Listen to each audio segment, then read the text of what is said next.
আবারও সহকর্মীদের কাছে ফিরতে চাই, সুনামগঞ্জে যেতে চাই, সেখান থেকে যুক্ত হচ্ছেন সহকর্মী শহীদ নূর আহমেদ।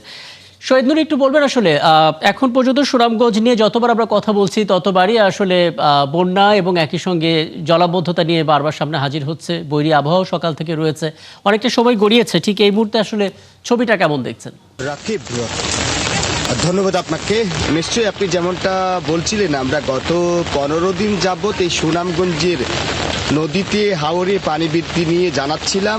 কোথাও কোথাও জলাবদ্ধতা এবং বন্যা, নিম্নাঞ্চলে পানির চাপ, এতে মানুষের এই 15 দিন যাবৎ আসলে বৃষ্টিপাত এবং নদীতে পানি বৃদ্ধি কখনো কমে যাওয়া, এটি নিয়ে একটি অস্বস্তিকর পরিবেশ।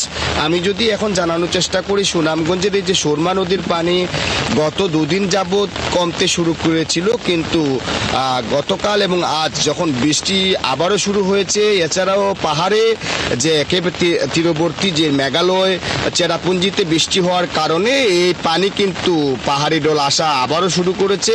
এতে নদীর পানি সুরমাতে বৃদ্ধি পাচ্ছে। আমি সকালে যে পানি উন্নয়ন বোর্ডের যে তথ্য আমাকে জানানো হয়েছে, সুনামগঞ্জের এই সুরমা নদীর পানি শহরের নবীনগর পয়েন্টে 51 সেন্টিমিটারের নিচ দিয়ে বিপদসীমার আসলে যাচ্ছে, প্রবাহিত হচ্ছে। এছাড়াও সাতক পয়েন্টে সুরমা নদীর পানি মাত্র 14 সেন্টিমিটার বিপদসীমা রয়েছে। তো সাতক পয়েন্টে কিন্তু দ্রুত গতিতে বিপদসীমা অতিক্রম করে যায়, কেননা যখন পাহাড়ি ঢল আসে গত সময়টাতে দুবার বিপদসীমা অতিক্রম করেছিল। এছাড়াও মার্কুলি পয়েন্টে কিন্তু এখন বিপদসীমায় রয়েছে।